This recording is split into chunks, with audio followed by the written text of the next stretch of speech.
Mr. Peoples has not yet been referred to the forensic center. Is he just going to remain in custody? Let the family do what they need to do. That's what you said. I'm not disagreeing with that part. Stop talking. Childers, Duffy, Mr. Brown, Miss Yagi, my chamber. Things go from tense to explosive in seconds here. I have never seen Judge Simpson storm off the bench and drag not just the prosecutor, but the defense attorney and the chief deputy public defender into chambers. It's like he's assembling the Avengers of bad courtroom behavior here. The defendant here is clearly struggling with mental health issues, but his family is doing everything right. And somehow the system still manages to drop the ball. You can almost feel Judge Simpson's patience snapping in real time. When the state fails to follow through, it's not just paperwork. It's people's lives hanging in the balance. So here's my question. Do you guys like how Judge Simpson approached this case? Or do you think he went too far? Let me know in the comments while we watch. Let's dive in here. State your name, Sam. Samuel Peoples. Your Honor, in file 1326, Mr. Peoples has not yet been referred to the forensic center. I've prepared an order, and we are asking the court to order a forensic examination in that case. All right, I will order a forensic examination without objection on that case. What is my next date? Let's see how. Because has he already started the process? I don't believe he's been interviewed, Your Honor. The competency hearings on those matters are October 30th. It's just like last week. That was last week. All right. So set of competency here, October 2025, 9 a.m. All right. What are we doing on the other cases? Your Honor, in the bond violation matter, we'd ask to continue our plea of mute at this time. That bond violation arose from the charges he is now facing in the felony case 1326. Well, it also arose with Ted. Which is charged as a felony, Your Honor. Sergeant. Ms. McDuffie apprised the court that there is a tether tamper, which gave rise to the bond violation. He has been charged with a felony for tether tampering, so I think at this time He has been? He has, yes, Your Honor. That's the new one. There is an error on the complaint. We are having that amended. It should be a general tamper versus the category that's specific. Yeah, this is wrong. Okay. All right. So we would just ask to continue our plea of mute and continue these cases to the competency hearing on. So is he just going to remain in custody? Your Honor, he's working with a social worker. We are asking, or between now and October 30th, we are hoping to file a written motion. I think something substantive that gives the court a better idea. What's the objection in releasing? I mean, the thing is that as I understand the cut on the tether, he cut the tether, but he didn't go anywhere. Or I'm saying, yeah, worse, he cut the tether. I'm not. But he didn't go anywhere. He was right there when they went to go get him. That's my understanding as well, Your Honor. If the court would consider it, then I'd ask that he be released back to home confinement. I thought anxiety. Response? Your Honor, obviously we had an extended conversation about this at bench at the last hearing. I don't have any objection to him remaining on the conditions that he was on prior to this incident. I'm concerned that given that we have this incident, I don't know how sufficient that's going to be, but I'm fine with him returning to home confinement for previous terms. Mr. Peoples, if I let you go back home, you're going to cooperate and do the right thing? Yes, Your Honor. Okay, that means you can't tamper with the tether. I understand now. You understand that? Yes. Or you understood it before you just did it? I had a moment of anxiety that led to a freak out. Yes. And I felt like I needed to get it off me because it was claustrophobic. And got it. Yes. I hear you. Okay. All right. Here's going to be part of the issue. I don't know if there are funds available to try to deal with the payment for that strap.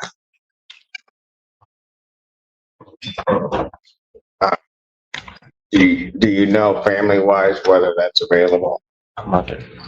Your Honor, we have been in contact with his family. It's certainly something I can ask them. Pardon? It's certainly something I can ask his family. They are here today. They are here. That's correct, Your Honor. Samuel, Yes, Your Honor. I give you another shot. You gonna try to do the right thing? Yes. Okay. Thank you, Your Honor. All right. I'm gonna do it. I think you can do it. Me too. Okay. All right. Got it? Thank you. So what's gonna have to happen is somebody's got to pay money for the strap that got damaged on your tether. Understand. I'm gonna reinstate your previous bond where you were previously at home, right? Mm-hmm. And then they'll have to do that because you don't have a tether on now, right? That's correct. Okay, so they'll have to fit you with a new one prior to your release. Really love that Judge Simpson is actually taking mental health seriously here because most courts treat it like a side note instead of the main problem. This guy cut his tether off because he's claustrophobic, but he didn't even leave the house, which tells me it was more panic than defiance. I mean, you could see the judge knows the difference between a threat and somebody just struggling to cope. Cutting off an ankle monitor is technically tampering with a court order, which can carry up to a year in jail. But Judge Simpson isn't jumping straight to punishment. He really is trying to understand the why here. And that is pretty rare because most judges would have hit him with a violation without saying a word. Kind of like watching somebody walk a tight rope between compassion and control. And honestly, that's what good judging is. Knowing when a person needs structure versus when they need support. I really don't think this guy had bad intentions. I mean, I might be reading this wrong, but I really do just think he hit a breaking point. Sometimes non-compliance in quotes is really just untreated anxiety. And what's wild is that the state seems more concerned about checking boxes than actually helping this guy stabilize. Let me know what you guys think about this case so far. All right. Thank you, Your Honor. Okay. Don't let me down. You hear me? Yes. Yes, sir. Your Honor, may I add one thing? After consulting with Mr. Peoples' family, they are asking the court if Mr. Peoples has any kind of crisis or something like that, if he can be transported to Trinity, Ann Arbor, without necessarily violating a confinement order. I know it's tricky to do, but they can alternatively contact me and I can talk to the tether agent if that arises. Response. We addressed this, I think, at the last hearing. If Mr. Peoples needed to get seek help at a hospital, that wasn't going to be an issue regardless. They would simply need to notify community corrections of what happened and where they are. And if there were any sorts of deviances from the home confinement zone, I think that was the plan, which was to immediately notify community corrections office, so that the court would be apprised of what was happening. But the tether conditions, I believe, also remain the same. Actually, what happened last time was the public defender came up on Mr. Peoples' behalf with a communication from CMH and a request, I believe, from his family that they're aware of certain triggering events for Mr. Peoples. That on those triggering events arising, what they were looking for was some leeway from the court to allow them to take what action, not necessarily, I mean, if they had to go to Trinity, that's fine. That's a medical thing at that point. But from what I understood and what was explained to the court, sometimes it may just be a walk just to kind of bring him back and to do whatever. I mean, I'm not using medical terms, but yeah, I think you get what I meant. My understanding is, as we were looking at that, is the people were absolutely not in agreement with that. That's not correct, Your Honor. The request. Well, that's what you said. The request for. That's what you said at the bench. If you're telling me I'm wrong, then you better be clear, Yates, right now. I will be clear right now, Your Honor. What I said was no to the request for a tracking tether, not for home confinement. That's what I disagreed with. When he asked whether or not they could leave, you objected vehemently, which is why I came to the decision that what I was going to do was I was told Mr. and I made it very clear, we'll bring him in here. Because what I told him very clearly is, fine, you can ask for permission, but maybe we're just in a situation to ask for forgiveness. Let the family do what they need to do. That's what you said. That was your objection. I'm not disagreeing with that part. Their request is for tracking to change. Stop talking.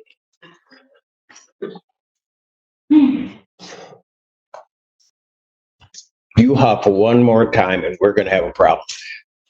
Childers, McDuffie, Mr. Brown, Miss Yagi, my chamber.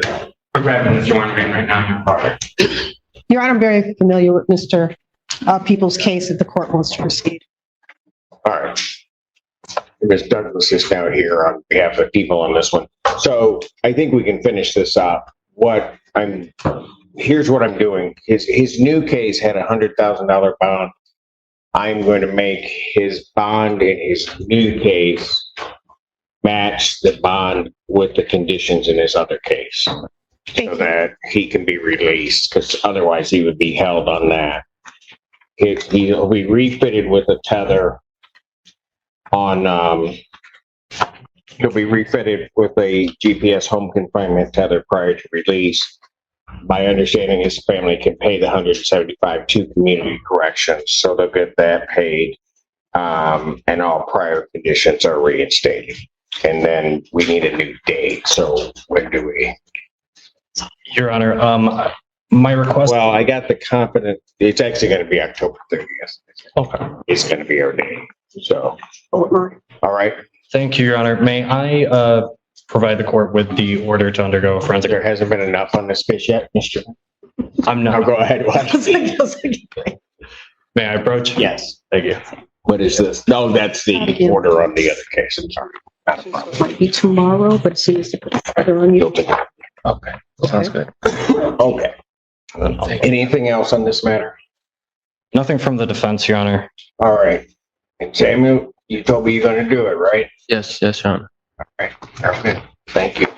The problem is the prosecutor not wanting to help with his mental issues. I just feel like they'd rather toss him in a cage and call it justice instead of treating this like an actual root cause. It's like putting duct tape on a bullet wound and saying, fixed it. I mean, locking this dude up without addressing his mental health just guarantees he'll be right back in the same courtroom eventually, probably even worse off. If you deal with the cause of the problem first, the rest usually fixes itself. I mean, but that kind of logic doesn't always make it into policy. I think this is a rare slip-up on McDuffie's part because she's usually sharp on stuff like this. And honestly, I've never seen Judge Simpson this mad before. It's kind of like that controlled silent anger that tells you something seriously wrong. Now, I think that's way scarier than when somebody actually explodes. What do you guys think it says about the system when the judge is the only one fighting to do something right here? This was kind of a controversial one here. Let me know what you guys thought in the comments. But as always, guys, thank you so much for watching.